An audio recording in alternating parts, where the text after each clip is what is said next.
Muy buenas, estoy grabando hoy 24 de septiembre, que aprovechando que es festivo en Cataluña, es la Mercè, aprovecho para felicitar a todas las Mercès, a las Mercedes. También aprovecho para felicitaros el próximo Halloween, porque he visto en muchos comercios que ya está todo el merchandising, y también lo de Navidad, ¿no? Feliz Navidad, feliz Año Nuevo, y para no quedarme atrás, feliz Semana Santa y bueno, ya aprovecho, feliz verano y que alguien me pare.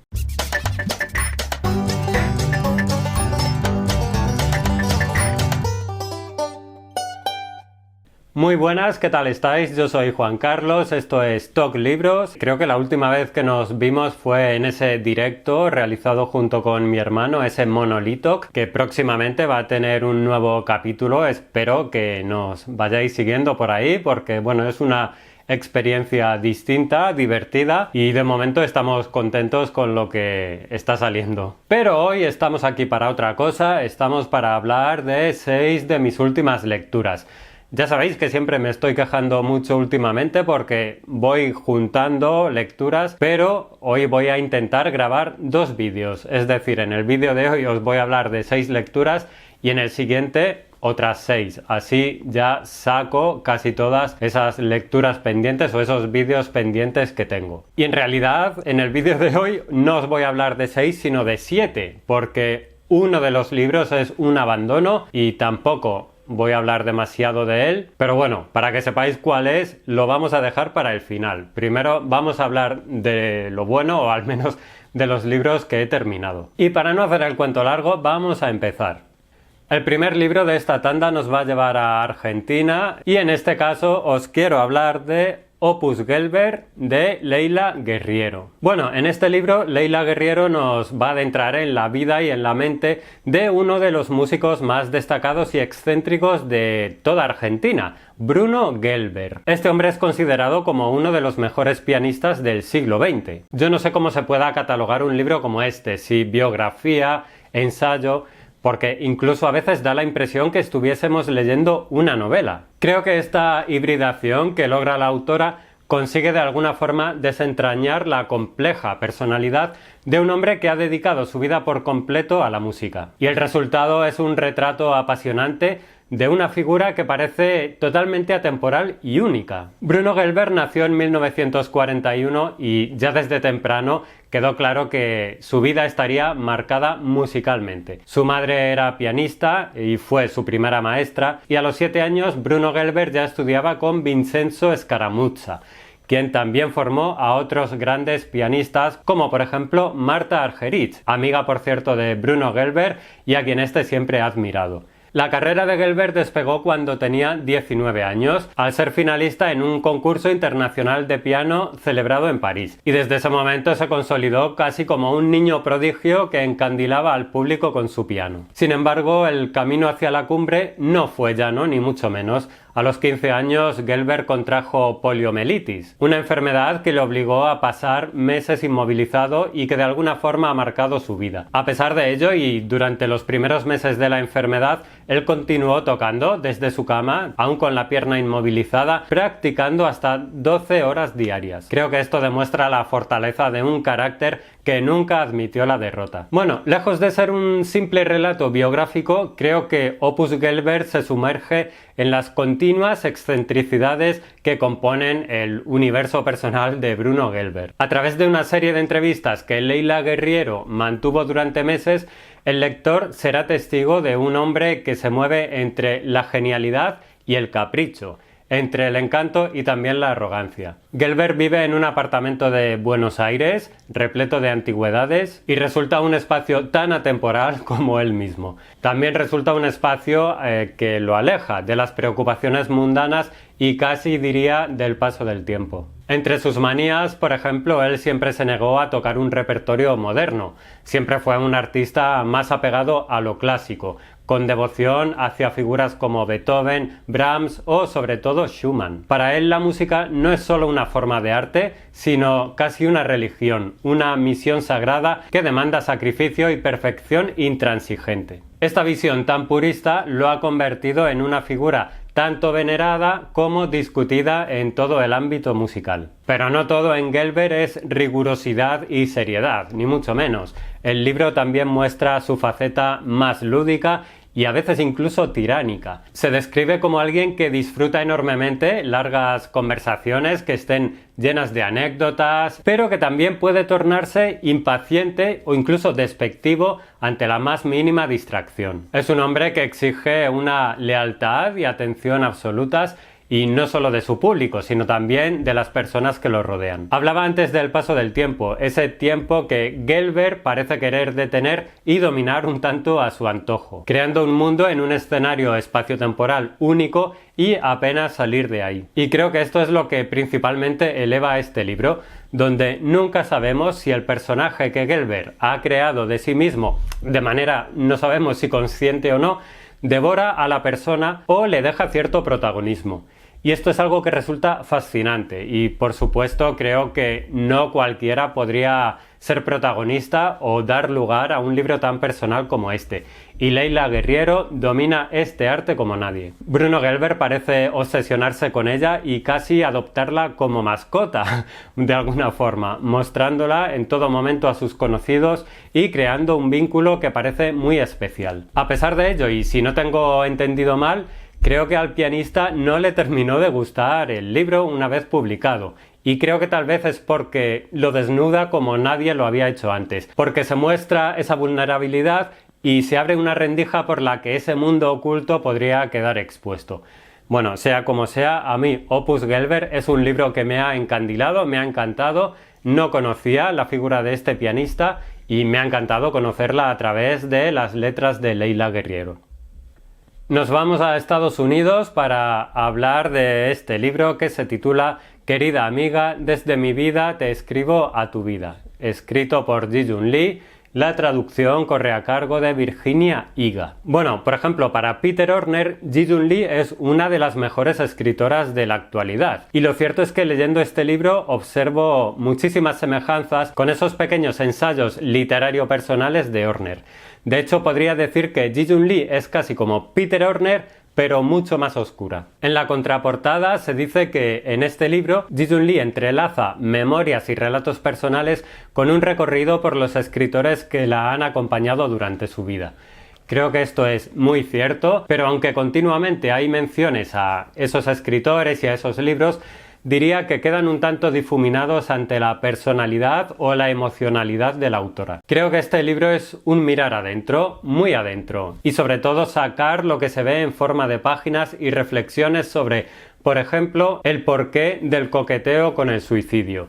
Y es que si en el caso de Peter Orner, en uno de sus libros, la enfermedad de su padre era el tema que revoloteaba sobre todos los demás, en este caso es el suicidio y el pensamiento de que tal vez quitarse la vida sería lo más oportuno, al menos durante las épocas más oscuras de la autora, claro. Ese sentir fue una de las causas por las que Ji-Jun Lee fue internada en algún hospital. Pero bueno, yo diría que este libro también es mucho más. Aquí se habla y se reflexiona, por ejemplo, sobre la lengua, algo que me pareció muy interesante, ya que la autora es china, pero emigró a Estados Unidos cuando tenía 24 años, y de hecho la adopción del inglés fue ratificada en su escritura, ya que ella escribe en ese idioma en lugar del materno. Esto es algo que le ha causado bastantes controversias y ha sido objeto de polémica en China, donde mucha gente tacha a Ji-Jun Lee casi de traidora por atreverse a escribir en un idioma distinto al del lugar donde nació. Añadido a esto, también hay que decir que la autora ha rechazado que traduzcan sus libros al chino. También muy interesantes son sus reflexiones sobre cómo la lengua condiciona, sobre cómo también tenemos una lengua privada y otra pública, y lo lamentable que es no poder utilizar ese lenguaje privado públicamente. Virginia Woolf, Catherine Mansfield, Ivan Turgenev o William Trevor, a quien la autora dice que debe el hecho de ser escritora, son algunos de los nombres que desfilan por estas páginas. Tengo que decir que para mí ha sido una experiencia algo difícil. He leído el libro de manera un tanto espaciada en el tiempo y cada vez que me ponía con él sentía que tenía que hacer un esfuerzo para conectar con la manera en que Ji-Jun Lee se expresa. Pero hacia el final del libro creo que ya había aprendido, o más bien ya había asimilado esa exigencia, y de hecho el final es la parte que más he disfrutado. Me ha parecido un libro muy interesante y muy diferente. Querida amiga, desde mi vida te escribo a tu vida, de Ji-Jun Lee. Nos vamos ahora a Colombia para hablar de un libro que yo estaba deseando que apareciese por aquí y le doy por ello las gracias a la editorial Barret por haber publicado Diario de Aterrizaje de Laura Ortiz Gómez. Esto es un diario íntimo de la autora, quien ya nos deslumbrara, al menos a mí, con su libro de cuentos Sofoco. Y aquí cuenta el regreso a su Colombia natal tras haber pasado 7 años viviendo en Buenos Aires. Creo que sin duda algo que mueve a Laura Ortiz Gómez es el amor. Ello le hizo migrar y también le hizo volver a Colombia. Y por supuesto la vuelta es dura emocionalmente, pero también ilusionante. De alguna forma es extraño reencontrarte con un lugar que de alguna forma ya no sientes tan tuyo, pero que en cuanto pasan unos días te vuelves a meter en la ciudad casi como en un calcetín.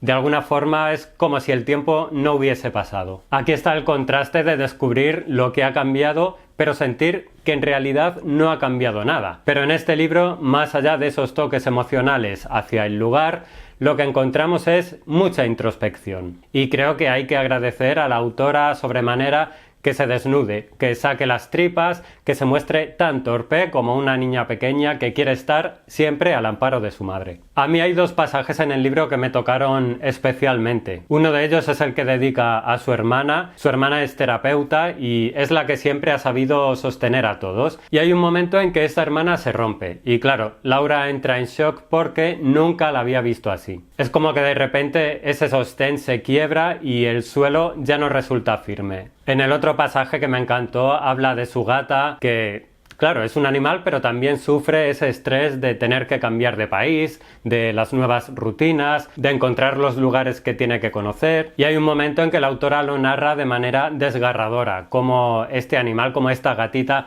intenta aferrarse a lo único que tiene siempre a mano, que es la propia autora. Yo, ¿qué queréis que os diga? Hay algo en Laura Ortiz Gómez, en su escritura, que a mí me agarra las tripas, que me zarandea y me hace pasar por cosas por las que muy pocos autores me llevan. Yo supongo que es un tipo de sensibilidad con el que me siento identificado y eso hace que sus libros, al menos los que he leído, siempre sean algo muy especial.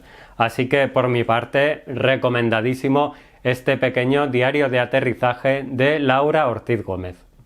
¿Sabéis ese tipo de libros que en lugar de llevarte de un punto A un punto B, te hace girar en círculos, saltar por ventanas y terminar incluso en una playa desierta tocando un piano invisible? ¿What? Sí, por supuesto, ya sabéis a qué tipo de libros me estoy refiriendo. Bueno, pues así es un poco este Bellas Artes de Luis Sagasti.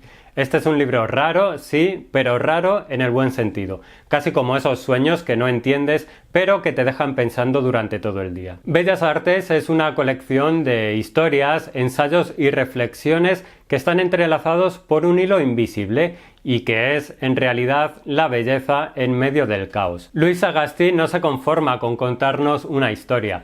Él nos lleva a través de ideas, imágenes y momentos que se conectan de maneras inesperadas. Y es que Sagasti tiene la habilidad de convertir cualquier tema en algo poético y accesible, aunque te esté mezclando temas filosóficos, historia y arte. El autor teje un tapiz donde se entrelazan estas historias, que son aparentemente dispares, y que se unen por un hilo común, que es la relación entre la creación artística y la experiencia humana. Una relación que parece buscar algo muy concreto, la trascendencia. La profundidad de su prosa, que baila entre la cadencia musical y el rigor conceptual de lo artístico, convierte a Bellas Artes en una obra que no solo se lee, sino que se siente como un viaje sensorial. Y es que cada palabra, cada frase parecen cuidadosamente elegidas para resonar con una precisión muy lírica. A lo largo del texto, el autor despliega un juego de referencias culturales y artísticas que son parte de ese tejido del que hablaba y que aportan coherencia y significado. A través de episodios históricos y anécdotas que se entrecruzan, el autor, Luis Sagasti, muestra cómo el arte ha sido, a lo largo de la historia, un refugio para la humanidad, un intento de darle un sentido a lo que no parece tenerlo. En el libro aparecen continuas referencias artísticas, desde Joseph Beuys y los haikus a Glenn Miller, pasando por la increíble historia del padre Adelir da Carli, que en 2008 ató una silla a 1000 globos hinchados con helio para realizar o intentar realizar una proeza llevado por su fe. Es casi una experiencia religiosa. Algo que por desgracia le costó la vida. Esa vida que por cierto está unida a la muerte, y sobre esa relación también se puede reflexionar a través del arte. Esto nos lo muestra Luis Sagasti. Creo que este es un libro desafiante que nos recuerda que la belleza se puede encontrar en millones de formas distintas y que también se puede afrontar la oscuridad más negra a través del arte. Bueno, me ha parecido toda una experiencia este pequeño Bellas Artes del autor argentino Luis Sagasti. Vamos ahora con otro libro especial, un libro leído aquí en Talk Libros en lectura conjunta. Estoy hablando de Las Tempestálidas de Georgi Gospodinov. En este caso, en esta edición de Fulgencio Pimentel, la traducción corre a cargo de María Butova y César Sánchez. Las Tempestálidas es sin duda un libro que da para pensar muchísimo. Esta es una novela que rompe con lo convencional y que nos lleva por un viaje a través del tiempo, de la memoria y de la identidad, pero de una manera original y desafiante. Si os gustan las lecturas que os saquen un tanto de la zona de confort, por cierto, odio esa expresión, la zona de confort, bueno, pues este es uno de vuestros libros. La historia juega con la idea de crear clínicas del pasado, que serían lugares que recrean con total fidelidad espacios que el paciente habitó en su pasado. Esto serviría para tratar enfermedades mentales degenerativas y muchas otras dolencias. Por poner ejemplos, personas con Alzheimer avanzado que encuentren cierto alivio en visitar el salón de la casa donde vivieron hace años, o gente con depresión que de repente recupera espacios donde fueron felices. En la novela más tarde se planteará qué pasaría si eso se extendiese no solo a lugares específicos, sino trasladarlo al exterior, a algunas de las calles o incluso a ciudades enteras. Bueno, como os podréis imaginar, el libro aborda el cómo enfrentamos el pasado y el paso del tiempo, y cómo los recuerdos pueden ser una agarradera un tanto quebradiza a veces. Las reflexiones que aquí se hacen sobre el pasado y la memoria me hicieron pensar mucho y terminé retándome a mí mismo y metiéndome en un juego que se trataba de intentar rescatar algún recuerdo que yo tuviese olvidado. Y fue muy curioso porque tengo que decir que alguno apareció. Es muy curioso observar en uno mismo ese mecanismo operativo del cerebro que es capaz de ocultarnos recuerdos dolorosos a los que tal vez podemos acceder de vez en cuando, pero sin ser algo habitual. Al menos eso es algo que a mí me pasa. Un tema que me pareció súper interesante es cómo Gospodinov trata la nostalgia. No como algo bonito o idealizado, sino más bien como algo que pesa, que duele y que a veces puede llegar a distorsionar nuestra realidad. Y es que ¿podemos confiar en nuestros recuerdos o son solo una versión distorsionada del pasado? Esta es otra de las grandes preguntas que deja el libro. Ahora, para mí no todo fue perfecto ni mucho menos. La novela creo que se debate entre reflexiones interesantísimas, pasajes intimistas y partes más ensayísticas. Y en todo ese recorrido hay cierta sensación, al menos yo la tuve, de que sobran páginas y también de que algunas partes nos van a interesar mucho más que otras. En lo personal me di cuenta de que a mí me gana mucho más el Gospodinov que va a lo particular, al detalle, más que a lo universal, aún reconociendo que el tipo escribe increíblemente bien. Al final lo que nos deja este libro, Las Tempestálidas, es una sensación de que la vida, la memoria y la identidad son cosas muy frágiles y difíciles de controlar. Creo que es un libro muy recomendable que puede servir bastante bien como puerta de entrada a la literatura de este autor que está siendo tan reconocido, Georgi Gospodinov. El último de estos 6 libros nos vuelve a llevar a Argentina. Vamos a hablar de Vida de Horacio de Mercedes Halfon. La autora sigue haciendo su camino literario y la verdad es que parece tenerlo bastante claro. Sus historias parecen entrar en eso que se ha denominado como escritura del yo.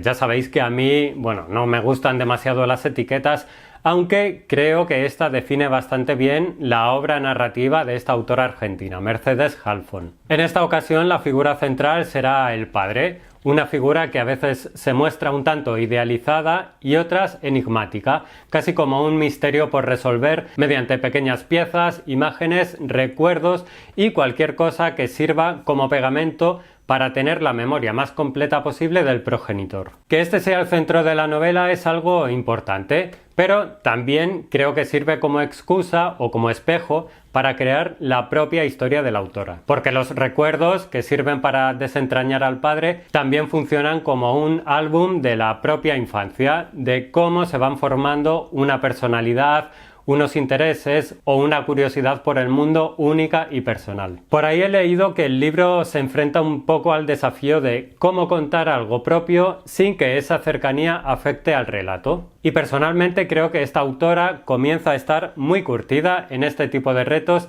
y siempre sale bastante airosa. La cercanía de sus propias vivencias terminan por salir de las páginas para impregnarse un tanto en el lector, que termina con la sensación de que lo que está leyendo le suena o le resuena a algo suyo, a algo propio.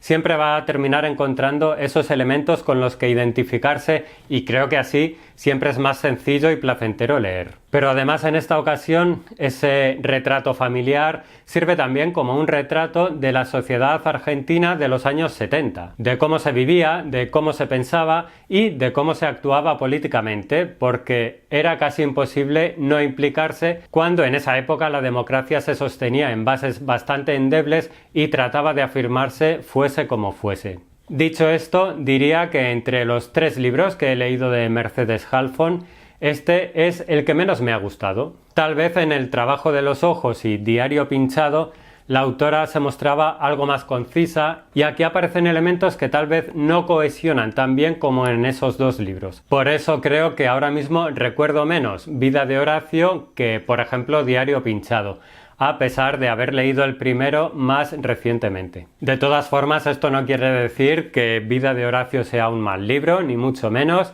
Es un libro que en sí me ha gustado y sin duda seguiré leyendo la propuesta literaria de Mercedes Halfon. Bueno, y hasta aquí el resumen de 6 de mis últimas lecturas. ¡Cuidado! No, falta algo. El libro que abandoné. Pues sí, hay un libro que he abandonado. Ya sabéis que a mí me cuesta mucho abandonar libros, pero cuando lo hago suele ser porque de alguna forma me están desquiciando.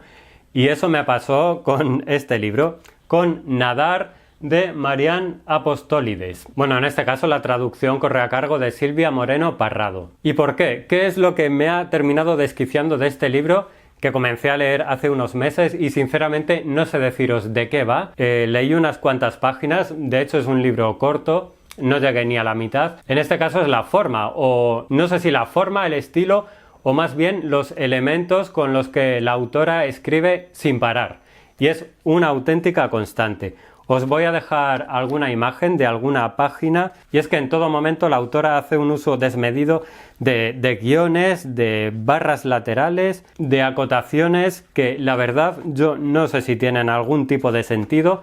Yo entiendo que para ella sí, por supuesto, pero es algo que a mí me termina desquiciando. Por ejemplo aquí, nada, guión arqueando los brazos, guión sintiendo su cuerpo nombrado de otras formas. Percibe su extremidad, guión más larga, extendiéndose, guión, y nota el agua rastrillada entre los dedos, guión, un espacio creado, los canales intermedios, guión, por donde fluye el líquido, guión, apresurado, guión, a causa de su palma, guión, una pala, guión, una almohadilla de... No puedo más, por Dios. No puedo con esto. Es que a mí de verdad me saca de quicio. Entiendo, como digo, que tendrá algún tipo de sentido, pero para mí no lo tiene. Y no he podido terminar, he tenido que abandonar este libro, Nadar, de Marianne Apostolides. Y ahora sí, hasta aquí el resumen de 6 de mis últimas lecturas y un abandono. Bueno, dejadme en comentarios cualquier cosa, qué os han parecido estos libros, si los habéis leído o queréis hacerlo. Muchas gracias por seguir ahí. Yo me voy ahora a hacer una pausa para grabar el siguiente vídeo. Un abrazo gigante a todo el mundo y nos vemos en un próximo vídeo que espero sea muy pronto. Chao.